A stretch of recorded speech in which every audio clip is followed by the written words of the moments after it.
Bertahun-tahun sudah Bundesliga hanya jadi liga petani. Liga yang tak usah diprediksi dari awal musim karena yang juara pasti sudah tertebak. Iya, Bayern Munchen terlalu perkasa di Bundesliga. Mereka tak henti-hentinya menggerogoti para pesaingnya. Namun hal itu tak berlaku lagi musim ini. Ingat, raksasa itu kini sedang terluka. Para pesaing, terutama Borussia Dortmund, kini sedang di atas angin memanfaatkan kondisi sang raksasa tersebut. Pergulatan hingga laga terakhir Bundesliga akan menjadi jawabannya. Benarkah sang raksasa Munchen benar-benar terkapar? Tak ada yang menyangka bahwa Bundesliga musim ini akan berlangsung sengit. Lihat saja para pesaing Munchen masih berkutat dengan masalahnya sendiri-sendiri. Dortmund yang jadi runner-up musim lalu diragukan setelah ganti pelatih. Edin Terzic, pelatih muda yang masih bau kencur di Bundesliga, ditunjuk di Borussen menggantikan Marco Rose. Yang lebih meragukan lagi, Dortmund kehilangan bintangnya Erling Haaland yang dilepas ke City. Makin susah saja kans mereka untuk menjadi pesaing ketat Munchen.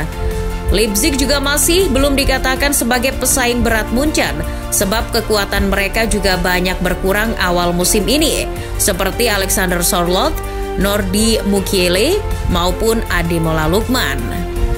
Kedatangan Timo Werner yang inkonsisten bersama Chelsea juga tak bisa diharapkan. Terlebih yang membuat Leipzig kurang ngegas musim ini adalah pelatihnya, Domenico Tedesco, dipecat di awal-awal musim. Pesaing yang lain seperti Leverkusen, Union Berlin, sampai Freiburg, materi pemainnya tak sepadan untuk menargetkan menjadi pesaing Munchen. Mentok Leverkusen, itu pun masih dibangun pondasinya oleh pelatih muda Xabi Alonso. Melihat kondisi seperti itu, sudahlah. Dengan mudah Bayern Munchen jadi juara lagi musim ini. Lihat saja pembelian pemain mereka musim ini. Meski kehilangan Lewandowski, mereka gercep merekrut Sadio Mane. Tak lupa di Rotten membeli trio bintang Ajax, Gravenberch, Mazraoui, dan Daley Blind. Mereka juga menebus mahal bek Matthijs de Ligt dari Juventus. Namun kemudian, apa yang terjadi? Alih-alih makin membahayakan, mereka malah inkonsisten. Di bawah pelatih Julian Nagelsmann keadaannya seperti baik-baik saja. Di Rotten hanya kalah 3 kali kala dibesutnya. Bahkan di Rotten juga sempat memimpin klasemen Bundesliga selama beberapa pekan. Lalu apa yang menjadi penyebab Munchen inkonsisten? Jawabannya adalah masalah internal mereka. Pemecatan Nagelsmann secara sepihak oleh Munchen menjadi muara dari beberapa masalah yang terkuak di tubuh tim. Sejak Nagelsmann hengkang, sebenarnya ada secercah harapan besar karena yang menggantikannya adalah seorang Thomas Tuchel. Kemampuan Tuchel tak usah diragukan lagi. Di Chelsea, meski hanya separuh musim saja, ia masih bisa menggondol trofi Liga Champions. Sayangnya, tak dinyana Tuchel malah seperti kaget ketika harus melatih tim sebesar Bayern Munchen. Di Rotten malah mulai tidak konsisten. Satu persatu gelar yang diharapkan lenyap. Dimulai dari DFB Pokal, Munchen takluk oleh Freiburg. Lalu di Liga Champions, Tuchel takluk oleh Manchester City.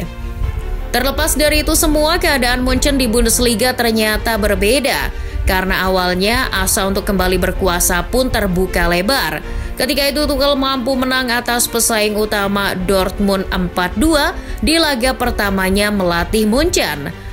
Akan tetapi perlahan asa itu pun luntur. Tuchel banyak kehilangan poin termasuk setelah imbang atas Hoffenheim dan 2 kali kalah atas Mainz dan Leipzig. Kena comeback di tangan Leipzig di kandang sendiri itulah yang lantas dimanfaatkan Borussia Dortmund. Di Borussen di sisi lain justru berhasil mengatasi Augsburg dengan skor telak 3-0. Kemenangan itu memperlihatkan betapa impresifnya Dortmund di akhir musim. Ketika Munchen tak stabil, Dortmund justru kerap membungkam lawannya dengan lebih dari 3 gol dicetak. Frankfurt, Wolfsburg, Mönchengladbach sampai Augsburg sudah menjadi korbannya. Ironisnya di balik kudeta yang dilakukan Dortmund, semua yang terlibat ternyata pernah berkaitan dengan tim yang identik kuning tersebut. Bayern Munchen yang dikalahkan RB Leipzig itu dilatih Thomas Tuchel, mantan pelatih Dortmund. pelatih Leipzig yang mengalahkan Munchen, juga mantan pelatih Dortmund, Marco Rose. Nah, yang ketiga adalah pelatih Augsburg, lawan yang menjadi tuan rumah kala dicukur Dortmund 0-3. Pelatih Augsburg yakni Enrico Maassen diketahui adalah mantan pelatih Dortmund 2 pada tahun 2020 hingga 2022. Dengan kombinasi trio pelatih ex-Dortmund itu secara tidak langsung, disengaja maupun tidak, telah membukakan jalan bagi Dortmund untuk jadi juara musim ini. Lengsernya Munchen dan naiknya Dortmund memunculkan cerita baru. Andaikan menjadi juara musim ini, Dortmund akan menuntaskan penantian panjangnya. Terakhir kali Dortmund juara Bundesliga adalah di musim 2011-2012. Setelah itu gelar mereka direbut paksa oleh Bayern Munchen. Hingga kini setidaknya sebelum Spieltag terakhir, gelar Bundesliga belum kembali ke Signal Iduna Park. Inilah kesempatan emas Dortmund mengambil kembali gelar Bundesliga dari tangan Bayern Munchen. Sudah 1 dekade lamanya trofi yang mirip piring itu selalu singgah di Munchen. Musim ini sudah saatnya dominasi sang raksasa itu terpatahkan. Lalu bagaimana caranya Dortmund menuntaskan penantian itu? Pergulatan hingga titik darah penghabisan.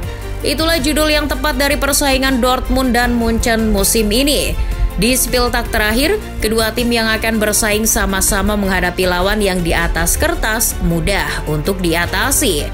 Namun, Dortmund jauh lebih diunggulkan. Mereka akan bermain di markasnya sendiri melawan peringkat 9 Bundesliga, FC Mainz.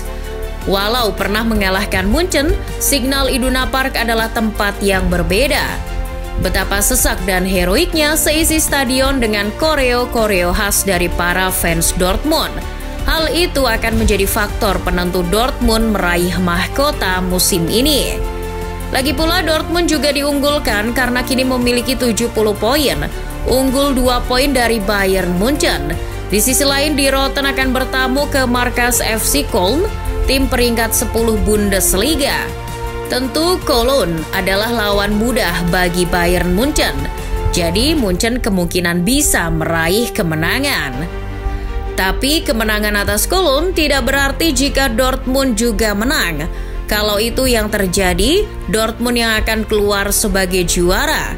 Namun andai Dortmund hanya bisa meraih hasil imbang, sedangkan Munchen menang, juara akan ditentukan agregat gol dan head-to-head antara Bayern Munchen dan Dortmund musim ini. Kalau begitu, Bayern Munchen yang menang.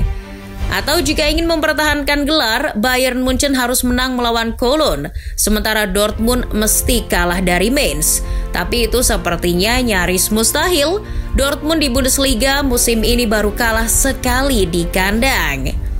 Well, dipastikan laga terakhir dari kedua tim ini akan seru. Akan menjadi penutup yang dramatis bagi Bundesliga musim ini. Jadi, menurut football lovers, siapa nih yang akan jadi juara?